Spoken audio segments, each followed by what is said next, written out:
Suspense. And the producer of radio's outstanding theater of thrills, a master of mystery and adventure, William N. Robeson. We try to avoid cliches and platitudes on Suspense. For instance, you will never hear a victim say to a criminal, "You can't get away with it." Or hardly ever.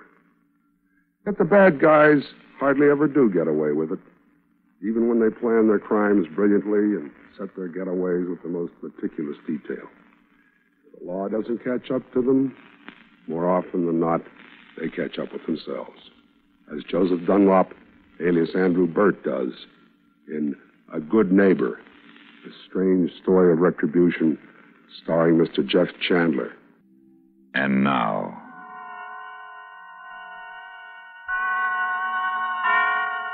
Mr. Jeff Chandler in A Good Neighbor, a tale well calculated to keep you in suspense.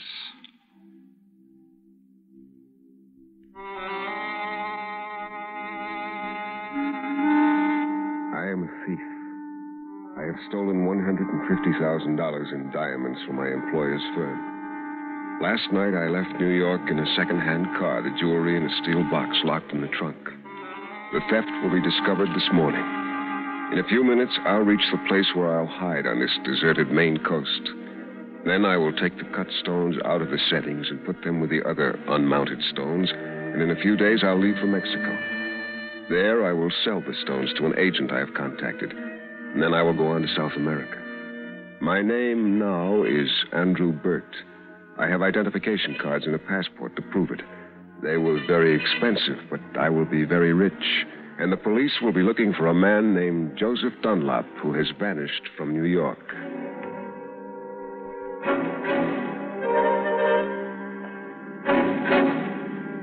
It'll be dawn soon, and as the narrow back road winds closer to the sea, I can feel the wind rising against the car. The fog is moving in, and the headlights bounce back from it, but I can't slow down. I have to reach my hideout before dawn. And suddenly I saw an old woman standing in the middle of the road waving a flashlight. I'm almost to the house, almost safe, and now this. What is it? What's wrong? Oh, I'm so sorry. But have you run into a tree branch or anything along the road? No, I haven't. Oh, well, good. Then it must be farther along. Do you mind? Before I could answer, the woman yanked open the door and popped in beside me. Could be quite dangerous, you know. Well, something like that lying on the road. You drive very slowly. I'm sure we'll come to it. She was a short, skinny little woman. She wore a heavy coat and a thick scarf tied around her head. I suppose I should introduce myself. I'm Mrs. Poe. I live just over that rise. Oh, well, you can't see it in this fog. What's all this about a tree branch? I can't hear you very well. Just a moment and I'll take off my scarf. Always wear it when it's windy. There, now. What did you say? What about a tree branch?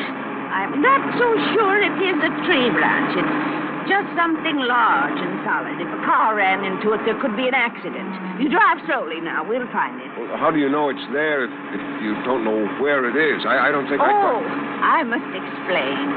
I saw this big thing lying in the road, and I got out of bed and came out to find it. Now, when we move it off the road, I'll go right on back to bed. It's much too early to be up. When did you see it? This time I was sound asleep. I woke with a start, and I saw it right before my eyes. Second sight, young man. I have second sight. I see things before they happen.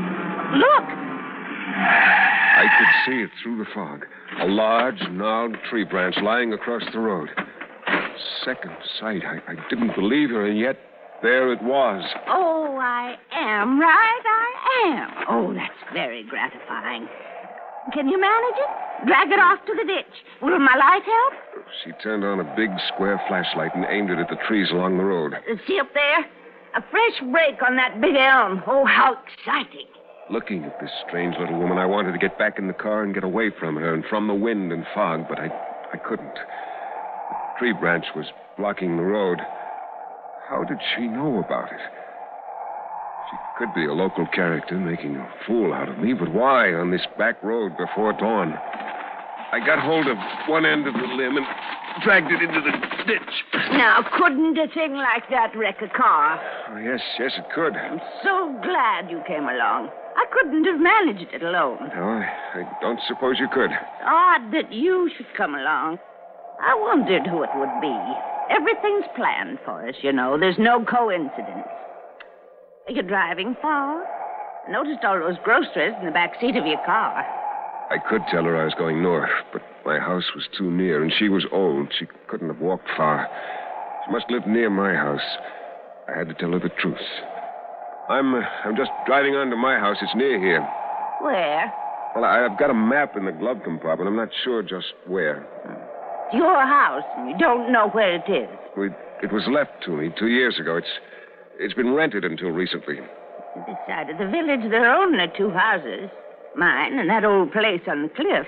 Well, that must be my house. Such a lonely place for a young man to want to live. I knew it was vacant, though. Watched those renters move out last week. And to tell you the truth, I wasn't sorry to see them go. They weren't very friendly folks. Oh, that's too bad. Mrs. Poe, is it? Poe. P-O-E. Who are you? My name's Andrew Burt.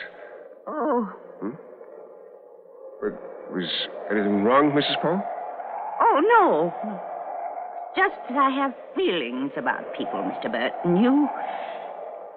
Oh, I mustn't keep you any longer. Your road is just round the bend, and there's a footpath behind us. I go that way. We're neighbors, you and I. I watched Mrs. Poe start down the road, tying her heavy scarf around her head. Then she was gone, swallowed up by the fog.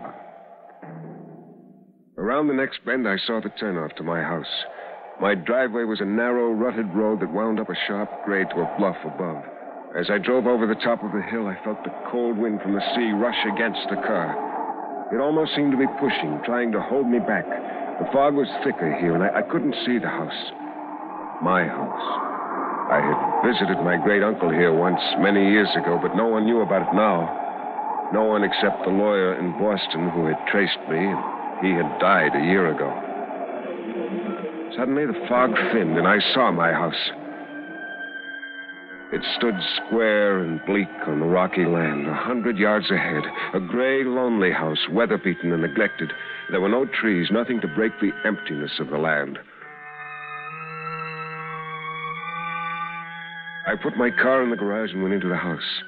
Inside, it was plain, almost bare, but clean and weather-tight against the wind. The wind. Did it ever stop? The wind and the fog. I'd be glad when I was finished and could leave this place. There was a note from the tenants telling me the telephone was connected and that my number was ring 2. They added the name of a man to call for ice and coal, but there was cordwood outside, and I had food to last a week. I wouldn't have to call anyone, and it was a cinch no one would call me. I won't answer it. No one knows I'm here. Mrs. Poe. Hello? Mr. Burt? Mr. Burt?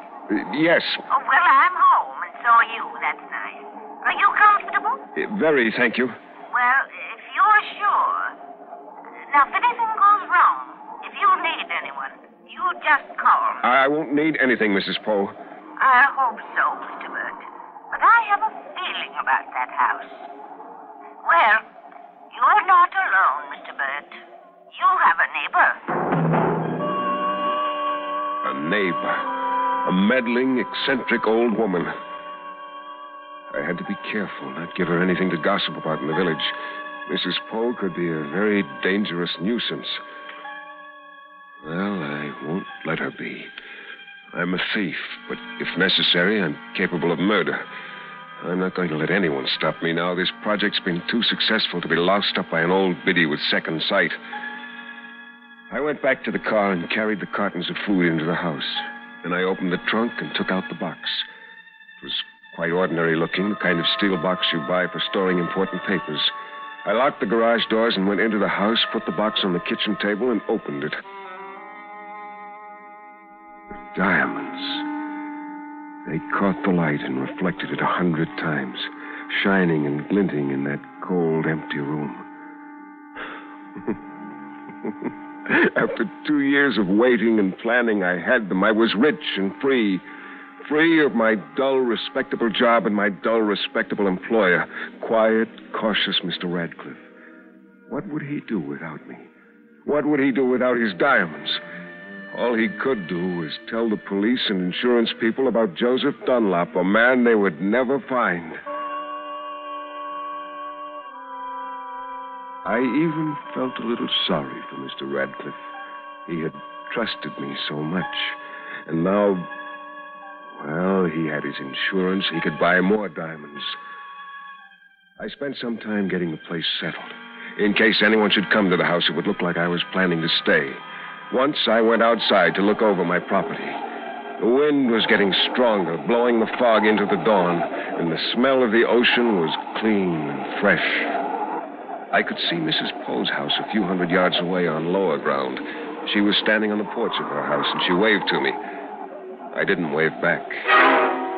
I went inside and had some breakfast, then slept for a few hours. At last, I started to work. The unset stones I put in a soft leather bag in my pocket, and then I started breaking up the set pieces.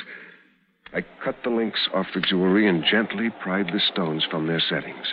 Then I hammered the metal out of shape. I worked slowly, carefully, keeping the bits of gold and platinum in a neat pile on the table and laying the diamonds out in a row. Oh, they were magnificent stones. I had chosen well. It was beginning to get dark when I finished. I looked at my watch, almost 5 o'clock. But one more part of my plan was completed. I gathered up the diamonds and put them in the leather bag with the uncut stones. Then I scraped up the bits of metal and put them in the steel box with my jewelry tools. Now I had to get rid of the box. That woman, that prying old woman. Hello. Mr. Bird? Mr. Bird? Yes. This is your neighbor. This is Mrs. Poe. Well, what is it, Mrs. Poe? I'm coming over, Mr. Bird, for a little visit. No. Well, that is, not now, Mrs. Poe. I was just going to rest for a while. I'm very tired. Oh, of course. You drove all last night, didn't you? You must have been in a hurry. Is everything all right? Yes. Everything is all right. Evil comes to him who evil thinketh. I always try to remember that. Goodbye, Mr. Bird.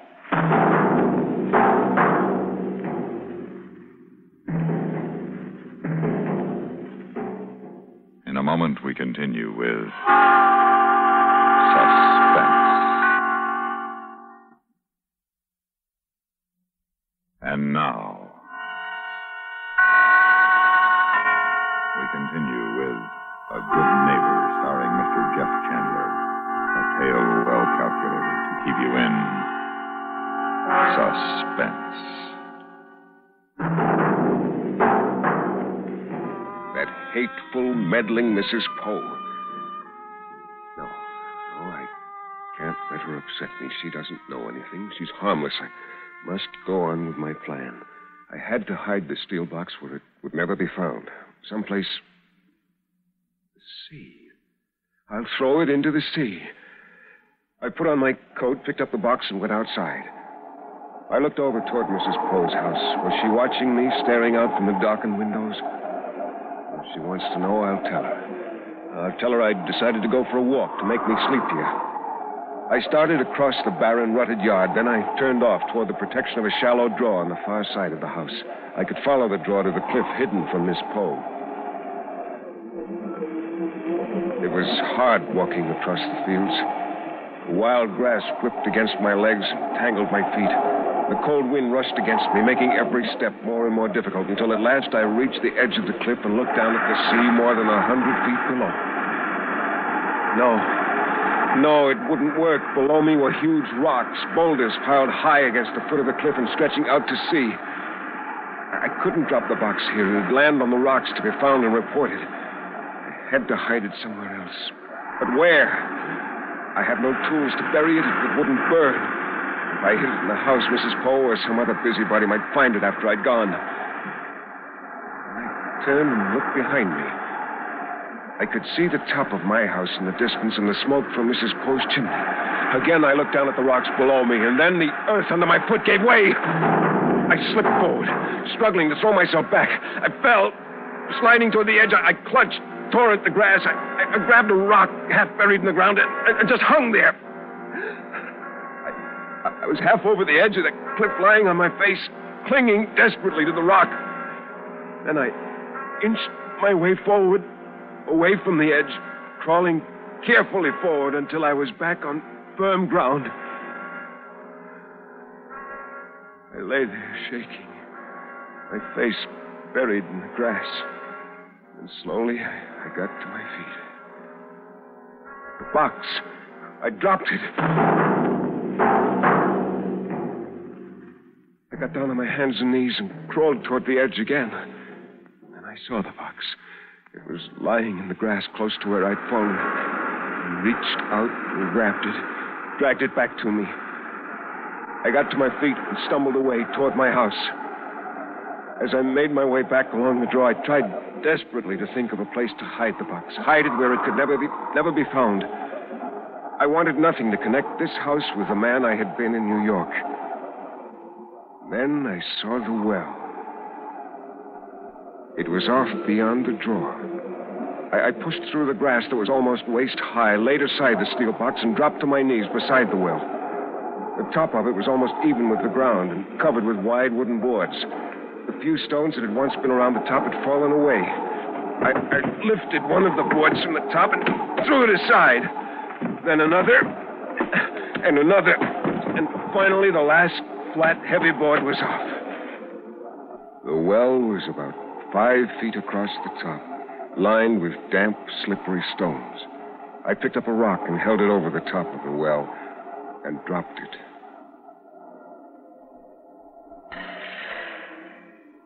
The well was old, abandoned, and the water at the bottom was deep. A perfect place for the box.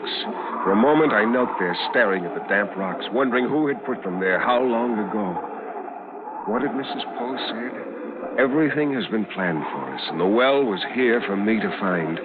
I turned and reached for the box. Huh? Mrs. Poe. But where? I can't see her. I got to my feet and stumbled away from the well. I couldn't let her find me here. Hello, Mr. Bird. I got to the drawer and started running back to the house, and suddenly I saw Mrs. Poe coming toward me. Oh, Mr. Bird. Oh, I'm so glad. Are you all right? Yes. You seem quite out of breath, and I can't hear you in this wind. Mrs. Poe took off her scarf, and we started back to the house. I heard you calling. I thought something was wrong. You shouldn't be out, Mr. Bird. It's almost dark. I went for a walk to the cliff to make me sleepy. Oh, Mr. Bird. Oh, I knew there was a danger. I tried to telephone you, and when you didn't answer, I was worried. That cliff isn't safe. Oh, I should have warned you. It's always falling away. Mr. Bird, you're covered with dirt. You fell. I fell, Mrs. Poe. The air's full of danger, full of implications. If you'll excuse me, Mrs. Poe, I'm going inside now. Of course. You've had a shock. Good evening, Mrs. Poe. May I please come in just for a moment? I must talk with you, Mr. Bird. Mrs. Poe, I realize you feel alarmed. No, something else. Just for a moment, and it's so important. I went across the porch and held the door open for her. She went into the hall. Suddenly, she stopped and turned to me. This house. Something. Mr. Bird, I want you to get out of this house. Go to the village or come to my place. But leave here. Forces are at work, Mr. Bird. It's not safe. I understand your belief in premonitions, Mrs. Poe, but I don't agree with you. You must, and there's a storm coming. Leave before the storm, Mr. Bird. Why do you want me out of this house, Mrs. Poe? What is it you want here? Oh, if I could only see the danger. Oh, I've tried, but I can't see it. Wrong. The vibrations are all wrong today. Get out, Mr. Bird. You'll have no other chance.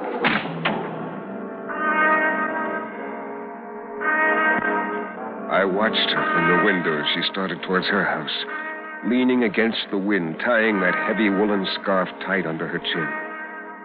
Had she seen me at the well? Or had she seen me leave and then come over and searched my house?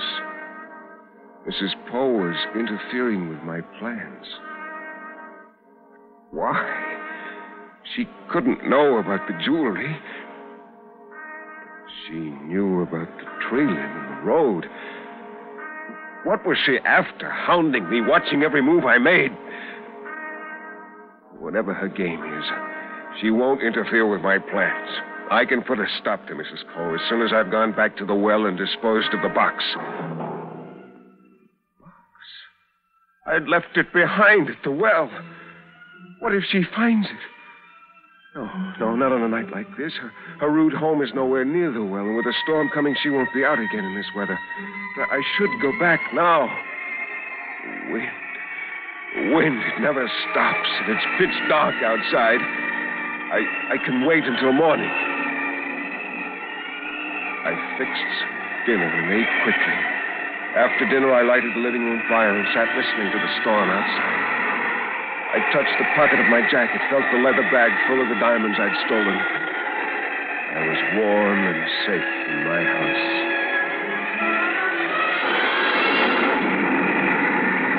The storm grew wilder and wilder. The rain struck the house heavily, hammered against the windows and walls. I built up the fire and sat close to it. Somewhere a screen door slammed back and forth in the wind. But I wouldn't leave the bright, warm fire to fix it. Oh, Mrs. Poe, I won't answer.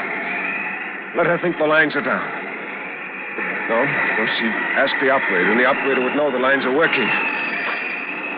Why won't she leave me alone? Yes, Mrs. Poe. Mr. Bert, I'm almost frantic. I'm coming over there. No. I'll be quite all right. I have my flashlight. What do you want, Mrs. Poe? What are you after, spying on me? Your fears. I saw your fears. Huh? It came to me at last. Something is wrong.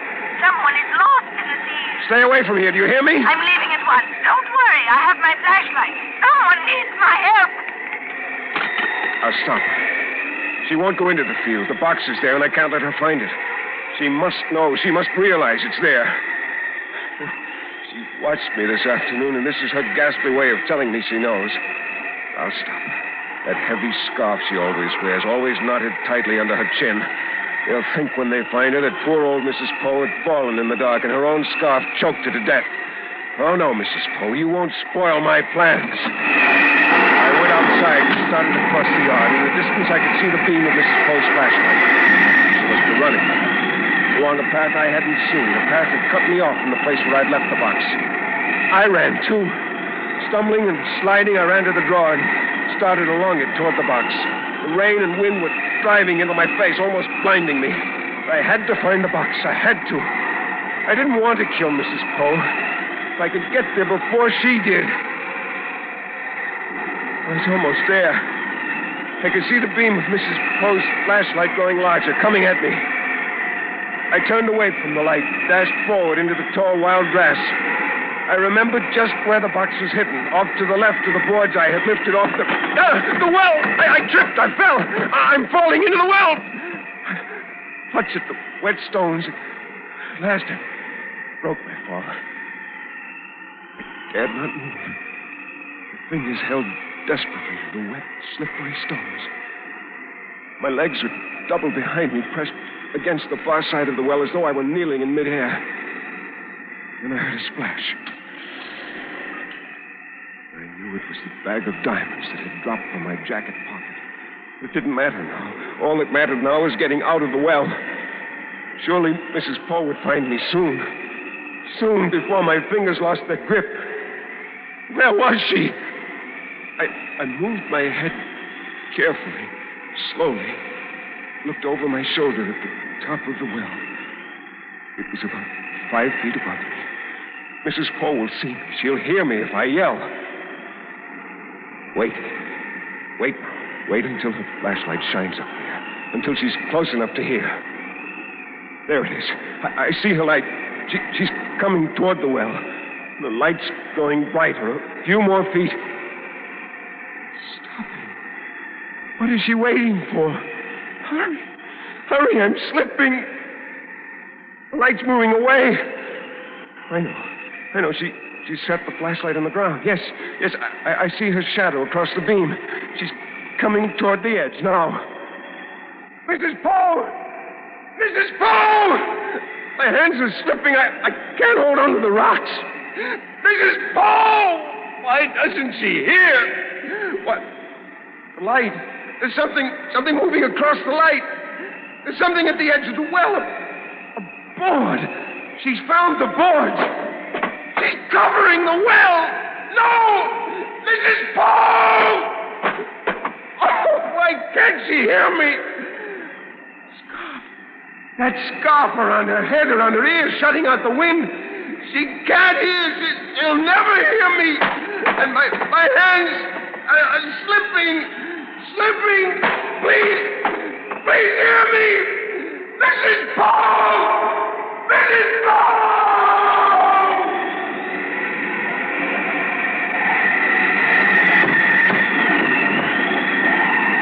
There. Oh, I just knew there was danger out here tonight. That nice Mr. Burt.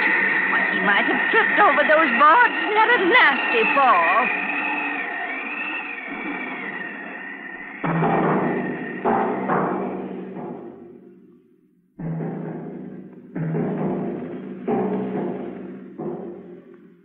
Suspense, in which Mr. Jeff Chandler starred in William N. Robeson's production of A Good Neighbor, a first radio play by David Reel. Mr. Chandler was supported by Virginia Gregg as Mrs. Poe. Listen. Listen again next week when we return with another tale well calculated to keep you in suspense.